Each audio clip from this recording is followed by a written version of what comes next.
End Sars protest. Young Nigerians force the president to go back down. Welcome to my YouTube channel, guys. If you're new to this channel, please kindly hit the subscribe button and turn on your notification bell. Leave a comment below I subscribe. I'll do well to reply all your comments. Widespread protests over Nigeria's hated Special Anti-Robbery Squad (SARS) are a sign that the country's massive young population is finding its voice and demanding reforms in Africa's most populous country, which has been characterized by poor governance since its independence 60 years ago. Despite forcing the president to disband the unit, they are not satisfied as they want total police reforms and for officers in the rogue department to face justice. But it goes beyond this because the wave of the protest has given a platform to a section of the country's young population who are deeply dissatisfied. On the streets, those marching are mostly comfortable of young people, some with dyed hair, pierced noses and tattooed bodies. It is a sort of gathering that security personnel are quick to label criminals, but in truth, these are largely hardworking young people who have mostly had to fend for themselves without support from the state. The majority of them are between 18 and 24 years old, have never experienced steady electricity in their lifetime, did not enjoy free education in the country, and had their years at university punctuated and elongated by lecturers going on strike. The frustration with the police is a reflection of the frustration with the state in general.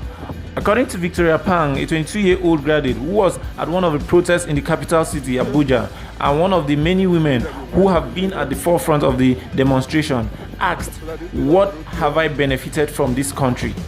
Our parents say there was a time when things were good, but we have never experienced it, she said. The question now is, why was SARS so hated in Nigeria? Well, the answer is, officers in Nigeria generally have a reputation for corruption, brutality, and little regard for human rights. But people here have especially strong feelings against SARS, which has developed a notoriety for unduly profiling young people.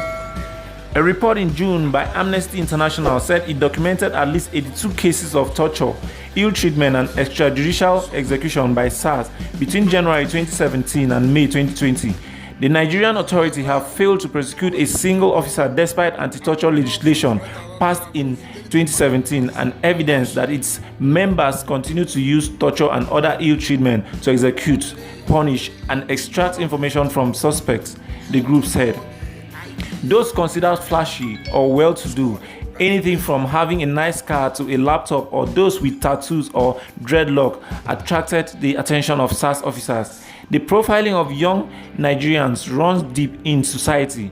Young people who are well-off and whose lifestyle does not conform to the norms in this conservative country are often labeled Yahoo boys, a slang term for internet scammers. This is especially true of those who work with laptop, while there are accounts of neighbors who have called security officials on young people who worked from home. My estate once called police officers to come pick me up because I was always at home and turning the generator on and living well. For a long time, tattoos, dreadlocks, and piercing or choosing non-conventional career paths have been associated with irresponsibility in some families, religious organizations, communities, and even schools. How does having a tattoo on my arm make me a criminal? Asked Joy Olu, an undergraduate at the protest. And some of it has come from the top. President Muhammadu Buhari, age 77, who in the past described Nigerian youth as lazy to an international audience, recently advised those whose economic livelihoods had been wiped out by the coronavirus lockdown to go into farming as they are able-bodied. Although there's some level of organization, the people who appear to be coordinating action on social media do not want to be identified as leaders. They have been able to pull together everything from water, food, and banners to arranging bail for those arrested. So far so good. Money has been raised through crowdsourcing. Some of the donations have come from abroad, most from Nigerian IT firms whose staff are easy targets of profiling by security personnel. The unofficial coordinators have refused to select leaders for the movement, saying they do not want anyone negotiating with the government behind their backs. A not so subtle jab at the country's labor union, who have a reputation for calling off planned strike after meeting government officials. But in truth, most of the success of the protests have been down to celebrities and social media influencers, the new age stars made by Instagram, Snapchat, and Twitter. The demonstration on the streets gathered momentum last week and were further boosted on Tuesday after musician Runtown and Falz stepped in. But the real energy was injected later that day when a woman named Renu galvanized other protesters to spend the night outside Government House in Lagos, with celebrities adding their voice to the End Sars hashtag. It jumped to the top global trend on Twitter and drew international support from UK-based footballers like Mesut Ozil and Marcus Rashford, musicians and actors, Nigeria's global superstar Wizkid and Davido, who are also part of this generation of protesters, have been physically present in London and Abuja, where the latter's presence stopped police officers from shooting at protesters. The protesters have also chased away traditional media reporters at protest venues, accusing them of censoring news about the End Sars campaign and giving a different narrative to those who are not online. This is an anti-establishment struggle, said Mr. Echefu. You are either for us or against us, no middle ground, he said. Many of the protesters say they ignored warnings from their parents and employees not to join in the protest. Let it be clear that we are not just taking this stand against SARS, we are making a statement against bad governance. We did not inherit the silence of our parents. No longer frivolous youth. There are those who feel that this is the beginning of something special in Nigeria in the months that the country marked the 60th anniversary of its independence. More than 60% of Nigeria's population are less than 24-year-old, according to UN population figures. But this group has long been accused of having time for frivolities, reality TV, football, and social media rather than paying attention to governance. It is a line that many of them have heard repeatedly from the older generation, but having forced the president to disband SARS and reappear on live TV to announce it, young Nigerians would have now realized the power they have. My people, I want this message to go out to every Nigerian youth. Your voices have been heard, said Wizkid on Sunday's protest in London. Don't let anyone tell you you don't have a voice. You all have a voice, and don't be scared to speak up. Amnesty International announced that the Nigerian police force has killed 10 persons since the anti-police brutality protest started last week against the Federal Special Anti-Robbery Squad. Amnesty International disclosed this on Monday evening in a social media statement. Amnesty International said so far, Nigerian police have killed at least 10 persons since the start of protests against callous operations of SARS. More so, the Nigerian government has been on the global spotlight since the protests began, as global entertainers have all called for an end to police brutality in Africa's most populous nation. Nigerians demand end to the police squad known for brutalizing the young. The government said it would bow to the demands of the Nigerians protesting police abuses, but skeptical protesters vowed to keep the pressure on. With protests breaking across Nigeria and in expatriate Nigerian communities around the world, the country's president vowed to a skeptical public on Monday that he would crack down on rogue police officers accused of brutalizing citizens. President Muhammadu Buhari's promise came a day after his government announced that it would dismantle a widely feared police unit known as SARS for Special Anti-Robbery Squad. However, the disbanding of SARS is only the first step in our commitment to extensive police reform, Mr. Buhari said in a television statement, speaking out for the first time since protests started last week. We will also ensure that all those responsible for misconduct are brought to justice. To many, Mr. Buhari's response was too little, too late, and they predicted it would do little to placate the angry young Nigerians who have been blocking major routes in cities across the country to protest the police unit. One protester in Lagos said President Buhari's statement was a hollow promise, and she noted that the demonstration had not come to a halt. We are all still outside, she said. People are just very weary because you can talk all you want, but if you don't do anything, we are still going to be here. We are coming back tomorrow. We don't trust him and we don't believe him. The Special Anti-Robbery Squad was created in 1992 and saddled with the responsibility of tackling problems of violent crime in Lagos. It operated as a faceless 15-member team that traveled in 2 unmarked buses, its officers often wearing neither uniform nor name tags. The anonymity was considered vital for taking on the gangs that openly terrorized Lagos at the time. But as the police unit grew, establishing itself throughout the country, Its faceless nature opened the door to abuse, making it difficult to identify and report rogue officers and emboldening them to act with impunity, critics says.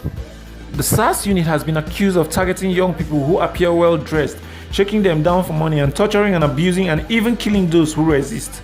Amnesty International says it documented more than 82 cases of abuse and extrajudicial killings by Sars officers from January 2017 to May this year.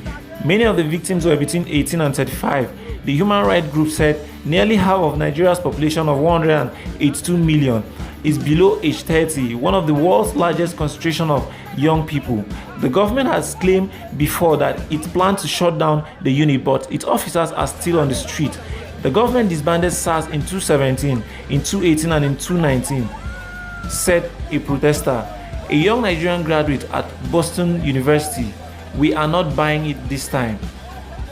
Protesters said they won't be satisfied until the president issues an executive order and until clear action is taken not just to disband Sars but to address broader problems with the police. Their demands include psychological evaluation for reassigned Sars officers and compensation for victims of police violence. They are also pushing for better pay for police officers to reduce the financial exploitation of citizens. Protesters also demanded the release of those arrested at the recent demonstrations and a requirement that the police use only rubber bullets during civil unrest. The protests broke out in major Nigerian cities including Lagos and capital city Abuja, and the outrage quickly spread online.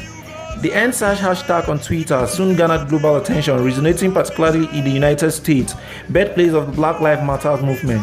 The Nigerian protests have been embraced by top American stars like Chance the Rapper and Cardi B. Demonstrations in shows of solidarity have been held across the Nigerian diaspora in cities like Atlanta, Berlin and London. In New York on Sunday, young protesters gathered in front of the Nigerian Consulate General in Midtown to share their own stories of police brutality while in Nigeria and to demand action from the Nigerian government.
Police just killed one of the students right now.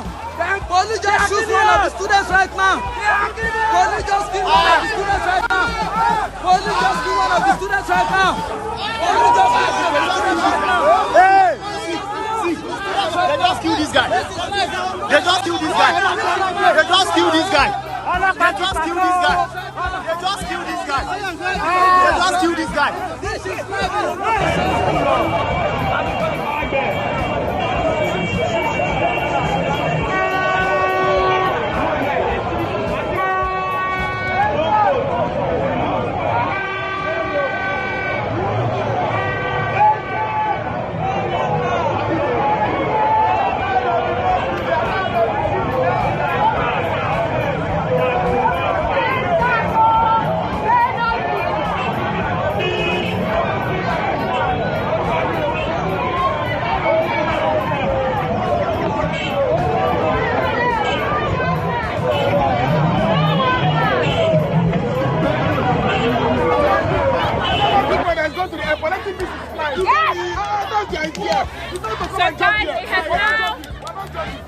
become something where we are going to sit out here until we are heard. We're going to stay here.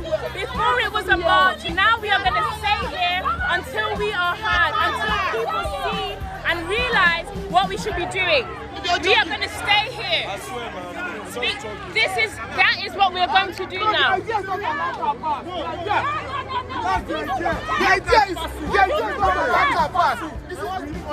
We don't need to hear us. That's the part of the world. This is it, guys. So now we are going to be staying put. We are going to stay here. There are a lot of people on Ikoyi Link Bridge. We are going to be here. We're going to be staying here to be heard. It is not meant to be a convenience. It is not meant to be something easy, but we are going to be staying here until we are seen, until we are heard. That is why we are here.